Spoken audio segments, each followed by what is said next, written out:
அனைத்துலக ஆன்மீக அன்பர்களுக்கு அடியேனின் வணக்கம். இப்பிரபஞ்சத்திற்கும் தாய் தந்தையருக்கும் என் அருமை குருநாதர்களுக்கும் என் வணக்கத்தை தெரிவித்துக் கொண்டு இன்றைக்கி நிகழ்ச்சியில் போகிறோம். இன்றைக்கி என்ன விஷயம் பார்க்க போகிறோம் அப்படின்னு பார்த்தோன்னா, புரட்டாசி முடிஞ்சிருச்சு. இப்போ அடுத்து பார்த்திங்கன்னா ஐப்பசி மாத பலன்கள். சரிங்களா? ஐப்பசி மாத பலன்கள் எத்தகைய சிறப்பை தரப்போகிறது 12 ராசிக்காரர்களுக்கும்.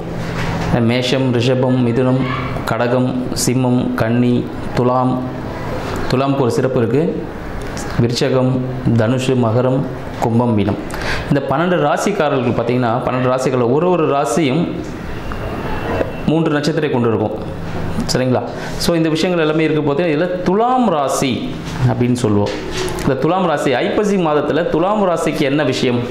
ஏன்னா எடுத்ததுமே நம்ம துலாமில் போயிட்டோம். ஏன்னா ஐப்பசி மாதத்தை துலாம் மாதம் அப்படின்னு சொல்லுவோம். ஏன்னு பார்த்தீங்கன்னா, கண்ணியில் இருக்க சூரிய பகவான் என்ன பண்ணுறாரு, இந்த மாதத்தில் துலாமில் சஞ்சரிக்க போகிறார். ஸோ துலாம்னு என்னதுங்க? தராசு.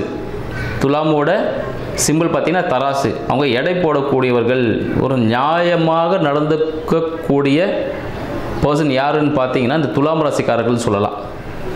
துலாம் ராசியோட அதிபதி யார் அப்படின்னு பார்த்தீங்கன்னா, துலாம் ராசியின் அதிபதி சுக்கிர பகவான். 1க்கும் 8க்கும், ரிஷபத்துக்கும் அவர் தான். சரிங்களா? துலாமுக்கும் அவர் தான், ரிஷபத்துக்கும் அவர் தான். 1க்கும் 8க்கும் அதிபதி சுக்கிர பகவான். இப்போ சுக்கிர பகவான் எங்கே இருக்கார் அப்படின்னு பார்த்தீங்கன்னா, கன்னியில் இருக்கிறார். சுக்கிர பகவான் கன்னியில் சஞ்சாரம் பண்ணிகிட்டு இருக்கார். இப்போ என்ன மாதிரி விஷயங்கள் நடக்கும் இந்த துலாம் மாதத்தில் பார்த்தீங்கன்னா வேறு என்னென்ன விஷயம் நடக்குன்னு பார்த்தீங்கன்னா, கந்த சஷ்டி, சூரசம்ஹாரம், ஸோ இந்த நிகழ்ச்சிகள்லாம் இருக்குது. அடுத்து பார்த்தீங்கன்னா தீபாவளி பண்டிகை, ஸோ அந்த விஷயங்களும் வரப்போகுது. ஸோ இந்த மாதிரி ஒரு சிறப்பு மிக்க ஒரு மாதம் என்னென்னு பார்த்தீங்கன்னா இந்த ஐப்பசி மாதம் அடைமழைன்னு சொல்லுவாங்க. ஸோ பருவகாலம் மாற்றம் நிறைய ஏற்பட்டு நிறைய செல்வ செழிப்புகள் கொடுக்கக்கூடிய ஒரு அற்புத மாதமாக இந்த துலா மாதமாக ஐப்பசி நம்ம எல்லாருக்கும் விளங்க போகுது அப்படின்னு தெரிவிச்சுக்கிறேன். சரிங்க, இந்த காலகட்டத்தில் எந்த பகவான் வழிபடலாம், என்ன சிறப்பு? துலாம் மாதம்னாலே சொல்லிங்கன்னா அந்த துலாம் மாதத்திற்குரிய இடம் எது, எந்த கோவில் போகலாம்? பிரசித்தி பெற்ற கோவில்னா ஸ்ரீரங்கம். சரிங்களா? ஸ்ரீரங்கம்னாலே சுக்கிரன் ஸ்தலம் அப்படின்னு சொல்லுவாங்க. சுக்கிரனோட ஆதிக்கம் மிக்க ஒரு ஸ்தலம் எதுனா ஸ்ரீரங்கம் அப்படின்னு சொல்லலாம். இந்த துலாம் ராசிக்காரர்கள் துலாம் மாதத்தில் ஸ்ரீரங்கம் சயன கோல பெருமாள், சரிங்களா, சயன கோலத்தில் இருப்பார். அங்கே போய் பண்ணும்போது, அங்கே போய் பூஜிக்கும் போது என்ன நடக்கும்? செல்வ சௌபாக்கியங்கள் அனைத்துமே கிடைக்கக்கூடிய ஒரு அற்புத மாதமாக இந்த துலா மாதம் திகழ்கிறதுன்னு சொல்லலாம். இந்த துலாம் மாதத்தில் என்னென்ன பண்ணலாம், என்ன செய்யலாம், 12 ராசிக்காரர்களுக்கு என்ன விதமான ராசி பலன்கள் நடக்க போகுது, என்ன சாதகமான பலன்கள், கடந்த மாதத்தில் என்ன விதமான பாதக பலன்களை நீங்கள் அனுபவிச்சிருந்தீங்களோ அதுக்கு என்ன ஒரு பிராயச்சித்தம், ஒரு நல்ல பலன்கள் இந்த மாதத்தில் கிடைக்க போகுது அப்படின்ற விஷயங்களில் இப்போ நம்ம போகலாம். ரிஷபராசி அன்பர்களுக்கு அடியேனின் வணக்கம். ரிஷபராசி அன்பர்களுக்கு இந்த ஐப்பசி மாதம் ஆகிய துலாம் மாதம் எத்தகைய சிறப்பை தரப்போகுது? கடந்த மாதம் புரட்டாசியில் பார்த்தீங்கன்னா எத்தகைய நிறைய விஷயங்கள் பார்த்தீங்கன்னா நீங்கள் கஷ்டங்கள்லாம் அனுபவிச்சிருப்பீங்க. அதுக்கான ஒரு பலன் தருமா அப்படின்னு காத்துட்டு இருக்கக்கூடிய ரிஷபராசி அன்பர்களுக்கு இந்த மாதம் எத்தகைய சிறப்பை தரப்போகுது இந்த ஐப்பசி அப்படின்னு பார்ப்போம். ரிஷபத்தின் அதிபதி, சரிங்களா, ரிஷபத்திற்கும் துலாமிற்கும் அதிபதியான சுக்கிர பகவான். ஆக்சுவலி துலா மாதம்னு சொல்லுவோம். ரிஷபத்திற்கும் துலாமுக்கும் அதிபதியான சுக்கிர பகவான் இப்போ பார்த்தீங்கன்னா எங்கே இருக்கிறாருன்னா கன்னியில் இருக்கிறார். அவரே கன்னியில் இருந்து துலாமுக்கு மாற போகிறார். இந்த துலா மாதத்தை துலாமுக்கு மாற போகிறார். அப்போ எப்படி இருக்கும்? இந்த ரிஷபராசி அன்பர்கள் நிறைய பேர் பார்த்தீங்கன்னா இந்த காதல் சம்பந்தப்பட்ட விஷயங்கள், ஸோ திருமணத்துக்காக நிறைய பேர் காத்துட்டு இருப்பாங்க. குழந்தை பாக்கியம், முக்கியமாக பார்த்தீங்கன்னா குழந்தை பாக்கியம், அப்புறம் இருதயம், வயிறு சம்பந்தப்பட்ட பிரச்சனைகள், இல்லைனா ஆன்மீகம் சார்ந்த விஷயங்கள் போகணும், கோவில் போகணும் அப்படின்னு சொல்லிட்டும் ஒரு மனசில் ஒரு நெருடல் இருந்துக்கிட்டே இருக்கும். ஒரு வேண்டுதல் இருக்கும், அதை இன்னும் பண்ணலை அப்படின்னு சொல்லிட்டு ஒரு திங்கிங் இருந்துகிட்டு இருக்கும். இது எல்லாமே இந்த காலகட்டத்தில் இந்த ஐப்பசி மாதத்தில் பார்த்தீங்கன்னா உங்களுக்கு நடக்க போகுது அப்படின்னு சொல்லலாம். இந்த இருதயம் சொல்லியிருந்தேன், சரிங்களா. இந்த ரிஷபராசி அன்பர்களுக்கு எப்பவுமே பார்த்தீங்கன்னா அவங்களுக்கு பிரச்சனைகள் அப்படின்றது பார்த்தீங்கன்னா சின்ன சின்ன விஷயத்தில் தான் வரும். அதை அவங்கள போய் கிரியேட் பண்ணிக்கிறது.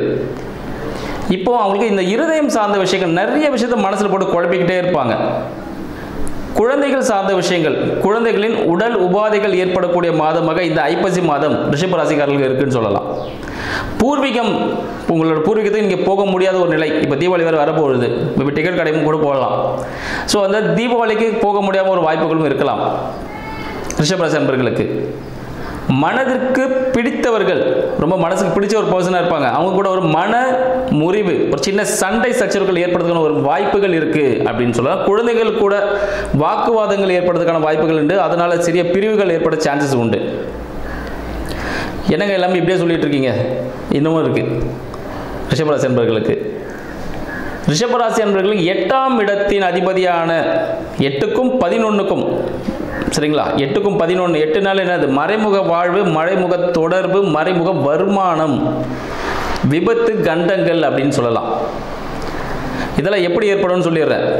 ரிஷபராசி அன்பர்களுக்கு 8ஆம் இடத்துக்கு அதிபதியான குரு பகவான், 8க்கும் 11க்கும் அதிபதியான குரு பகவான் ரிஷபத்துக்கு 3ல் போகிறார். அப்போ என்ன விஷயம் நடக்கும்? ஜாதகரின் ரிஷபராசி அதிபதிகள், ரிஷபராசி இருக்கிற பார்த்தீங்களா, அந்த ஜாதகரோட புது முயற்சியால், இஎன்டி தொடர்பான விஷயங்களால், டாக்குமெண்டேஷன்ஸ் கையெழுத்து போடுறதுனால, இல்லை யாருக்கும் ஒரு வாக்கு கொடுத்துருப்பார், அதனால இந்த காலகட்டத்தில் ஐப்பசி மாதத்தில் பிரச்சனைகள் ஏற்படும். ஏதோ சும்மா பண்ண மாட்டார், ஒரு லாப நோக்கோடு தான் பண்ணுவார்.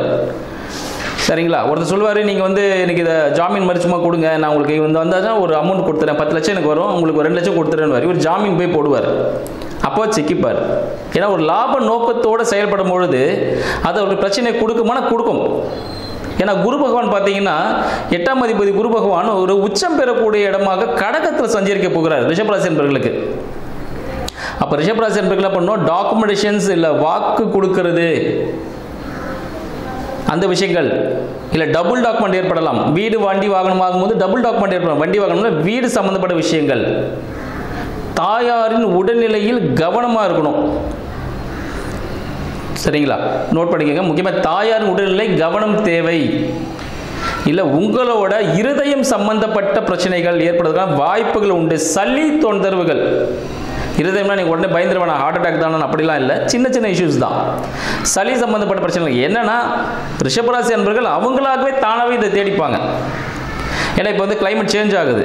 ரிஷபராசி அன்பர்களுக்கு உரிய கிரகம் சுக்கிர பகவான், அவர் எங்கே இருக்கார்? கண்ணிலிருந்து துலாமுக்கு மாற போகிறார். அப்போது மனதின் விருப்பத்தின் காரணமாக ஒரு ஐஸ் வாங்கி சாப்பிடுவோம் அப்படின்னு நினைப்போம்.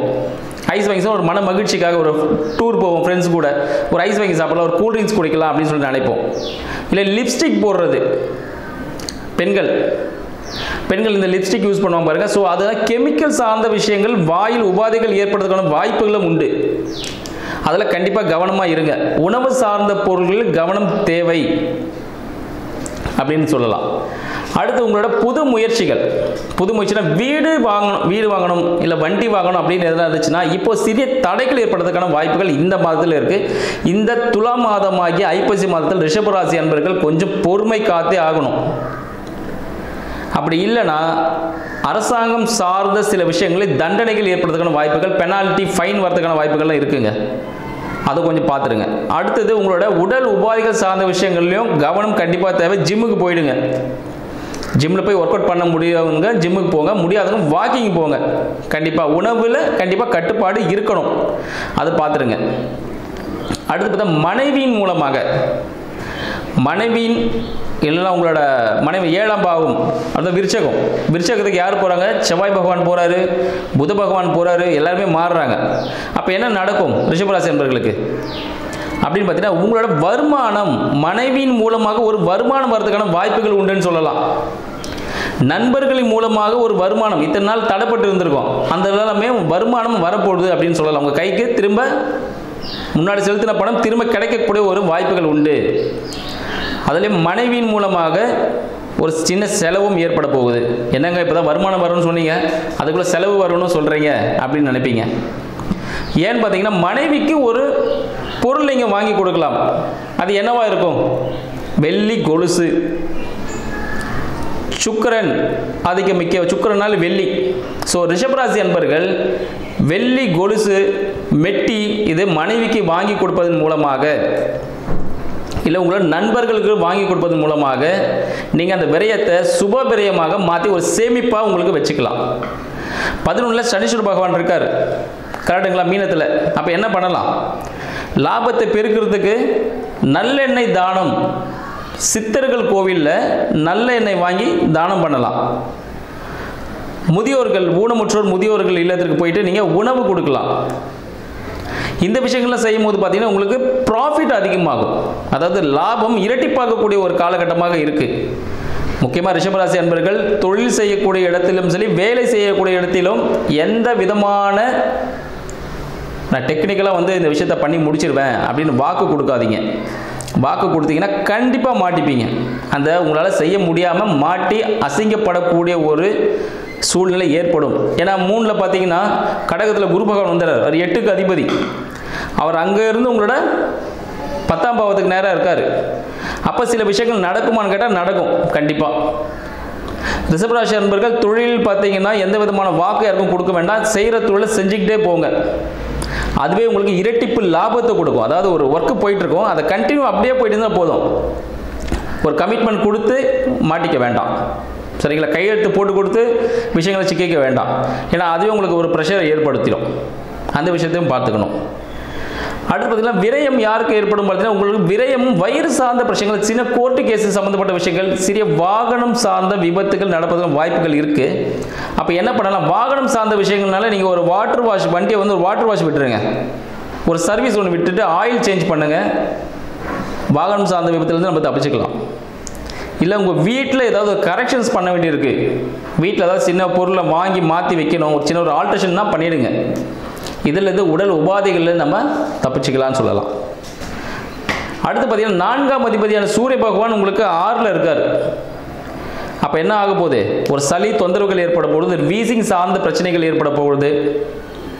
இந்த விஷயங்கள்லாம் இருக்குது. இல்லை ஒரு புது முயற்சிகள், வீடு சார்ந்த ஒரு புது முயற்சி ஏற்படும். ஒரு பாசிட்டிவான விஷயம் என்னன்னு பார்த்தீங்கன்னா வீடு வாங்கணும், லோன் கிடைக்கும். வீடு வாங்க ட்ரை பண்ணிங்கன்னா இந்த ஐப்பசி மாதத்தில் உங்களுக்கு லோன் சேங்ஷன் ஆகிடும். பேங்க் லோன் சேங்ஷன் ஆகிடும். சேங்ஷன் ஆகி முடிஞ்சிடும். இது உங்களோட நண்பர்கள் மூலமாக உதவியின் மூலமாகும். பட் லோன் வாங்க போகிறீங்க அப்படின்னா உங்கள் மனைவி கிட்ட சொல்லிவிட்டு லோன் அப்ளை பண்ணிங்கன்னா சக்ஸஸ் ஆகிடும். உங்கள் நண்பர்கள் மூலமாக அப்ளை பண்ணிங்கன்னா சக்ஸஸ் ஆகிடும். ஏன்னா அவங்க தான் கீ பாயிண்ட் உங்களுக்கு இந்த மாதத்தில். ஸோ அவங்கள பயன்படுத்தி இந்த விஷயத்தை சக்ஸஸ்ஃபுல்லாக நீங்கள் முடிக்க வேண்டியது உங்களோட கடமையில் இருக்குது. அடுத்து பார்த்தீங்கன்னா உங்களுக்கு 10ல் இருக்கிற ராகு பகவான் என்ன பண்ண போகிறாருன்னா நீங்கள் எந்த விதமான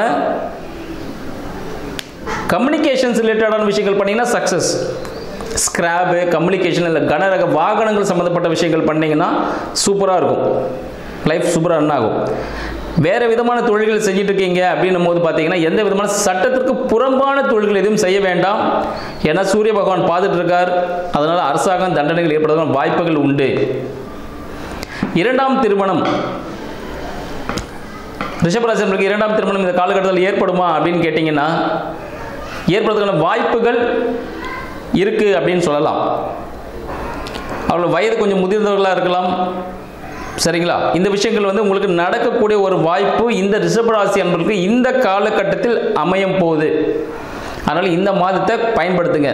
சரிங்க, இவ்வளோ பிரச்சனை சொல்லியிருக்கீங்க, இந்த சொல்யூஷன் சொல்லியிருக்கீங்க, நான் என்ன பண்ணணும், எந்த கடவுளை வழிபடணும் அப்படின்னு சில விஷயங்கள் இருக்குல்ல, அதை சொன்னால் தான் சொல்யூஷனே கிடைக்கும். நின்ற கோல பெருமாள் யார்? வெங்கடாச்சலபதி. சரிங்களா? வெங்கடாச்சலபதி வழிபாடு, திருப்பதி வெங்கடாச்சலபதி வழிபாடு மிகவும் சிறப்பை தரும் அப்படின்னு சொல்லலாம். ரிஷபராசி என்பவர்களுக்கு நின்ற கோல பெருமாள் சந்திரனின் ஆதிக்கம் மிக்க திருப்பதியில் நீங்கள் வழிபடும் பொழுது முடிஞ்சால் திருப்பதி போங்க. முடியல, இம்மிடியேட் எனக்கு சொல்யூஷன் வேணும் அப்படின்றவங்க உங்களோட வீட்டில் திருப்பதி பெருமாள் அவரோட ஃபோட்டோ வாங்கி வச்சுட்டு வழிபாடு பண்ணுங்கள். ஒரு சிறப்பான ஒரு நல்ல ஒரு அனுபவத்தை உங்களுக்கு கொடுக்கும் அப்படின்னு சொல்லலாம். வெள்ளி சம்பந்தப்பட்ட பொருட்கள் எதுவும் இந்த காலகட்டத்தில் வாங்க வேண்டாம். பட்டு ஆடைகள் எதுவும் இந்த காலத்தில் வாங்க வேண்டாம், அணிய வேண்டாம். இதை முக்கியமாக கவனத்தில் வச்சுக்கோங்க. யாருக்காவது தானம் கொடுக்கணும், ஏதாவது ஒரு பொருள் ஏதாவது கிஃப்ட் பண்ண போகிறீங்க அப்படின்னா அந்த பொருட்களை நீங்கள் வாங்கி வெள்ளி பொருட்களை தானம் செய்வதன் மூலமாக வயிறு சம்பந்தப்பட்ட பிரச்சனைகள், உடல்நிலை சார்ந்த பிரச்சனைகள், கோர்ட்டு கேஸ்லாம் உங்களுக்கு நிவர்த்தி ஆகக்கூடிய ஒரு வாய்ப்பு உண்டு. நீங்கள் வாங்கி உங்கள் சொந்த சேவிங்ஸுக்காக வச்சுக்கக்கூடாது, யாருக்காவது கிஃப்ட் பண்ணலாம். இல்லை பட்டாடைகளை யாருக்காவது வாங்கி கொடுப்பதன் மூலமாக ஒரு நல்ல ஒரு அனுகூலமான பலன்கள் உங்களுக்கு ஏற்படும். 2ஆம் திருமண வாய்ப்பு உண்டு. செகண்ட் பிரான்ச் எதனா ஆரம்பிக்க போகிறீங்க, உங்கள் தொழிலில் 2வது பிரான்ச் ஆரம்பிக்கலாம் ரொம்ப நாளாக ஒரு திங்கிங் இருந்துகிட்டே இருக்கும். அது இந்த மாதத்தில் பண்ணலாம்னா கண்டிப்பாக பண்ணலாம். அது கண்டிப்பான ஒரு ப்ராஃபிட்டை கொடுக்கக்கூடிய ஒரு காலகட்டமாக இருக்குது. அடுத்த ஒரு பிரான்ச் ஓப்பன் பண்ணுங்கள், ஒரு சக்ஸஸ்ஃபுல்லாக கிடைக்கும். உங்களுக்கு அந்த விஷயங்கள் எல்லாமே அனுகூலமாகவே இருக்குன்னு சொல்லலாம். திருப்பதி பெருமாளை வழிபடுங்கள், வாழ்வில் வெற்றி அடைங்கள். நன்றி, வணக்கம்.